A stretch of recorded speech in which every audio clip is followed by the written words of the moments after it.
มันสุกธรรมดาเอาหน่วยแบบเสร็จแล้วเราหลายจานกระตุ้น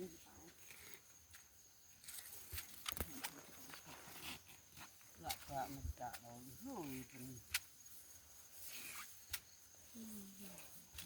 ข้าวนี่หันแล้วหูดนะทุกคนเฮาแบบว่าเฮาหูดยังบ่ทันสุกคักเนาะมันสุกแน่ดิบแน่นะเวลาเฮาหูดนะหูดแล้วเมื่อฮอดเฮือนเฮาก็จะเอาไปต้มเนาะเอาไปต้มแล้วก็ตากแดดทุกคนมันก็แซ่บทุกคนเลยมันหอมอีหลีนะถ้าว่าเฮาต้มแล้วเฮาตากแดดเนาะมาจะทุกคนมาหูดข้าวมันเปียกนะมันมีแบบว่าน้ำหมอกเนาะเดี๋ยวมันเปียกอ่ะหูดยากเ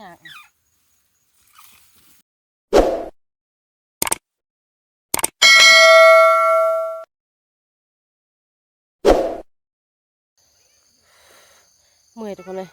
ยางมาแต่บ้านเนาะ เมื่อยเลย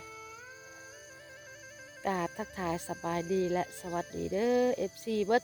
ทุกคนบอกว่า FC อยู่ภายในหรือว่าต่างประเทศกันยินดีต้อนรับเข้าสู่สองสาวมอมชาแนลเนาะมื้อนี้เฮากะมาหูดข้าวทุกคนเลยเนาะมาหูดข้าวน้ำพ่อน้ำแม่เนาะ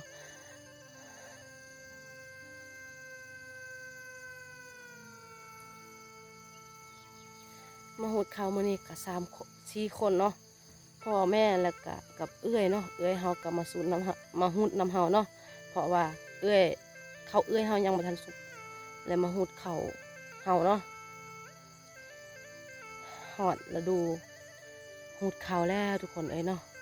ข้าวก็กำลังสุกเนาะเต็มแหนมไปทางใดก็เรื่องเบิดทุกคน แดดแห้งอีหลีมื้อนี้นะเมื่อคืนนี้ครับฝนตกเนาะแต่ว่าตอนนี้แดดเนาะแดดออกแล้วอ่ะหูดข้าวมื้อนี้กับหูดข้าวเจ้าเนาะข้าวเจ้ากับบัวลายน้อยเดียวเลยแล้วก็ฝากเป็นกำลังใจให้เด้อทุกคนฝากกดติดตามให้แน่เดียวเฮาสิพาทุกคนไปหูดข้าวน้ำกัน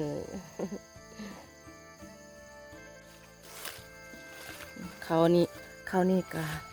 สุกแล้วทุกคนนะ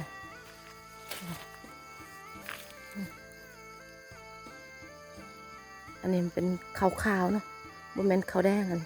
ข้าวทุกคนเลยแต่ก็สุกคือกันแบบว่าชุกธรรมดายังบดได้ชุกแห้งยังบดได้ชุกคักนะ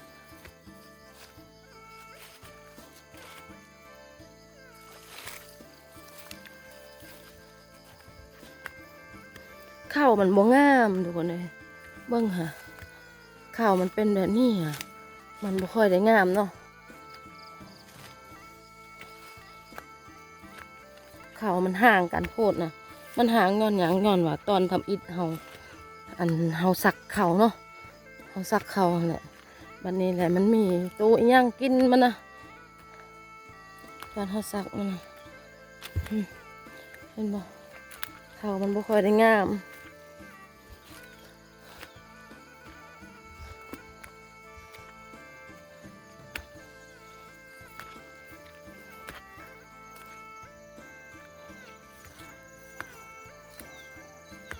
แล้วก็ก้อนปรุงว่าเบิ่นเอาใจแล้วก็ไม่ต้องสละให้เจ้าแล้วก็ก้อนปรุงเราใส่ทำไม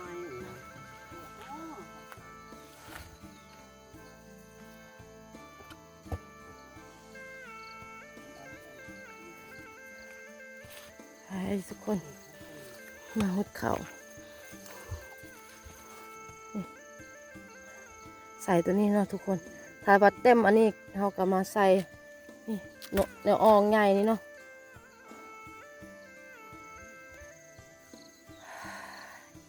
คนแนมไปทางใดกาเรื่องจนเบิดเนาะเบิ่งเขาเป็นตาสะอ่อนเนาะยามนี้ทุกคนเลยแต่ว่าเขาอายละเบื้องนี้นะบ่เห็นฮอดเข้าเลยทุกคนมันแบบเข้ามันบ่งามเนาะมีแต่หญ้าแบบนี้กะบ่มีทุกคนเลยกะหลายคนเนาะที่ถามมาว่าสาวมอมได้เข้าแต่ละปีหัน ได้จักเป่า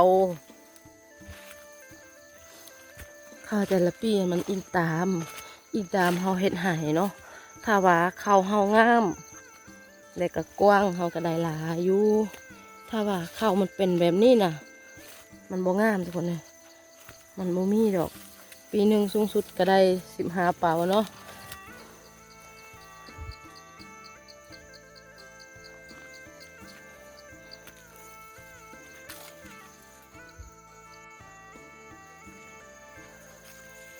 ข้าวเจ้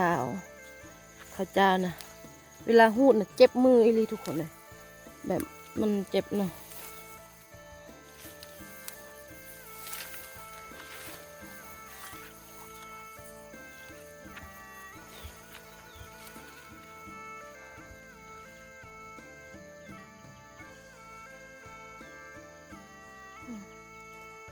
หูดมาที่นี่โอ้ทั้งลมมันกระแมนส่วนแคมเฮาทุกคน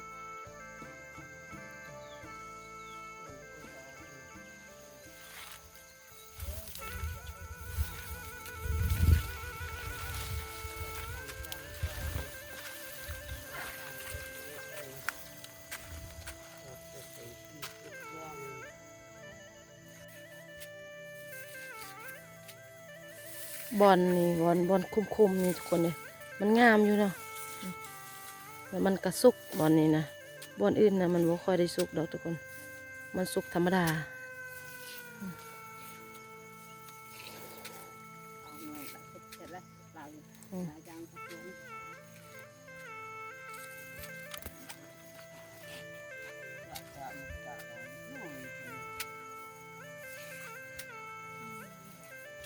ข้าวนี่หัน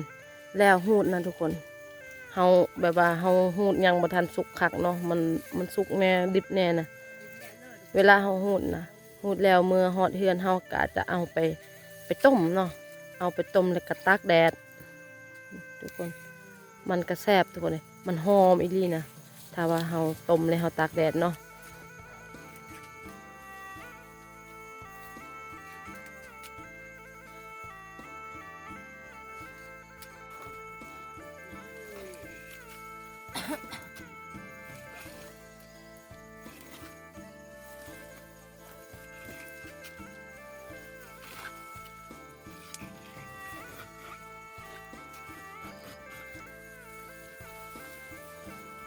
น่าจะโอ้มาหูดเข่ามันเปียกไงมันมีแบบว่าน้ำหมอกเนาะมันเปียกไงหูดยากงาก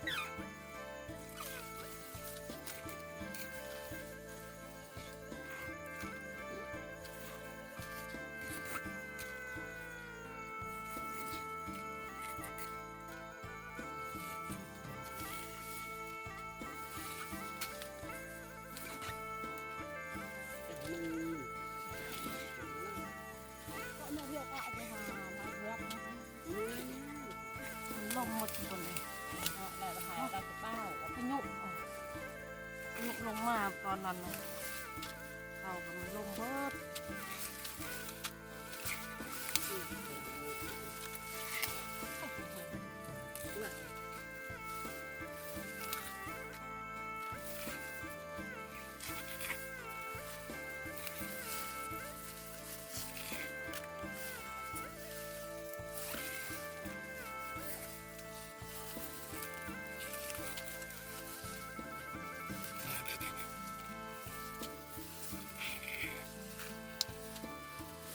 เปียกนะมันแบบมันเจ็บหมดมือ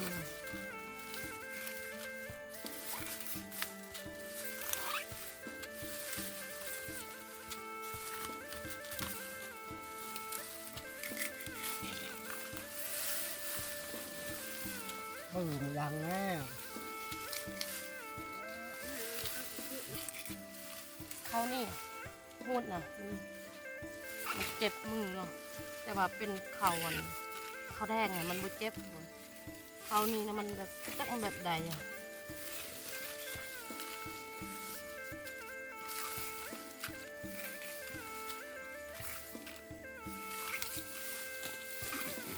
แดดนี่มัน ล่ม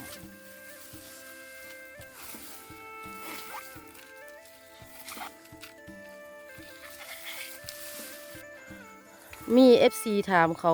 มานอนทุกคนบอกว่าถามว่าสาวมอมอันครอบครัวสาวมอมมีจักคนอายน้องของสาวมอมเนาะอันคอยมีเอื้อยเนาะทุกคนครอบครัวคอยกับไอ้น้องมี3 คนเนาะมีเอื้อยผู้นี้ก็คือเอื้อยของคอยแล้วก็มีอีกน้องสายเนาะน้องสายผู้หนึงมีแค่3 คนทุกคนเลยทั้งหมดก็รวมเป็น5 คนส่วนเอื้อยคอยนะเอาผัวแล้วเนาะไปอยู่เฮือนผัวแล้วอย่าง4 คนส่วนน้องคอยก็คือทุกคนได้เบิ่งนั่นแหละได้เห็นนั่นแหละเนาะแก้มบวมนะยังบ่หายเลยทุกคนเอ้ยจะเฮ็ดจังได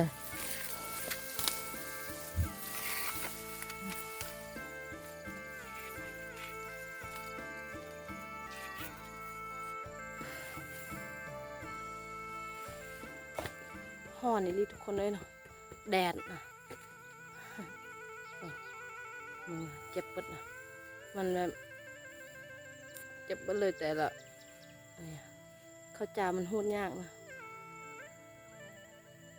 มันเจ็บเบิดมืออะมันบ่คือเขาแดงเฮานะเขาแดงเฮาหันมันบ่เจ็บเนาะยังมากอะมันแบบว่ายังบ่ทันสุกปานใดอะมันบ่อยากเวลาหูดแล้วมันบ่อยากได้ออกอะนะเนาะเต็มแล้วก็ยังหนึ่งทุกคนเลยเต็มแล้วก็ยังหนึ่งเอามาทอกเลยเมื่อกี้นี่เราก็อัดคลิปอยู่แต่ว่าลืมเปิด ตั้งกองไว้เนาะเลยกะปัดบริกดบันทึกวิดีโอเนาะคิดว่าบันทึกแล้วคิดว่าถ่ายแล้วแต่ถ่ายบริถ่ายซ้ำ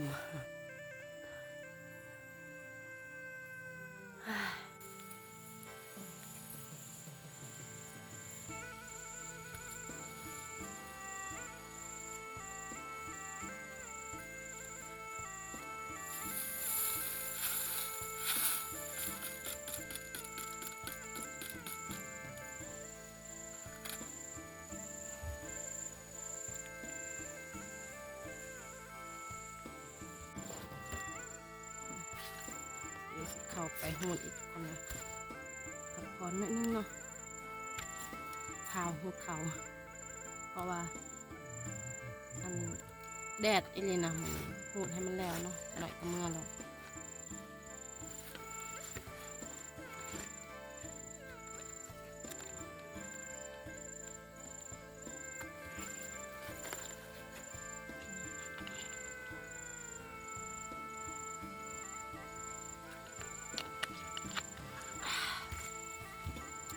เวลา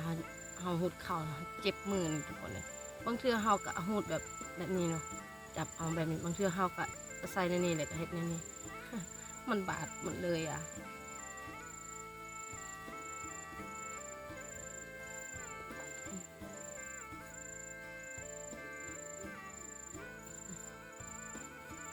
ไปจ้าทุกคนแล้วก็ขานี้เนาะขานี้ทุกคนเลยเพราะว่าอยู่ลุมมันเขาจะเขาเอินเขายังแหละบุ้งเนาะแบบคนละแบบคนละอย่างเขาเนาะอันนี้เขาเจ้า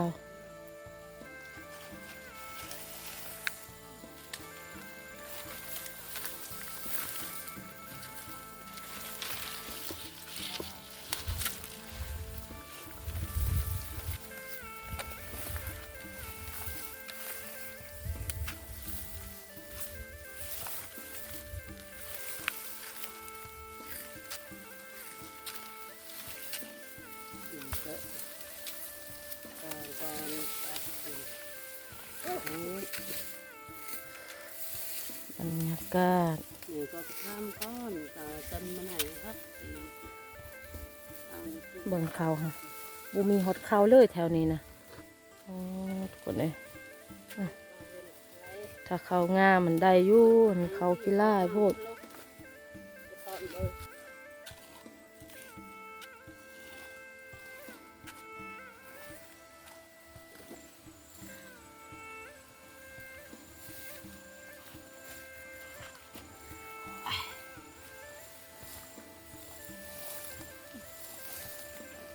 เฮาก็ยังบ่ทันเต็มอะเปิดแล้วได้พูดละ3อันนี้ค่ะเอาที่คนได้พูดละ3อันนี้แหละ แต่ว่าบ่เต็มคักเต็มธรรมดาหิวข้าวแล้วทุกคนในตอนนี้ก็พอดี11 โมงเนาะเบิดเขานี่นะแล้วเฮากาสิปิดคลิปก่อนทุกคนขอขอบคุณเด้อที่กดติดตามนะครับชมฝากกดไลค์กดแชร์เพื่อเป็นกำลังใจให้แน่แล้วพบกันใหม่ EP หน้าสำหรับ EP นี้ลาไปก่อนสบายดีเด้อ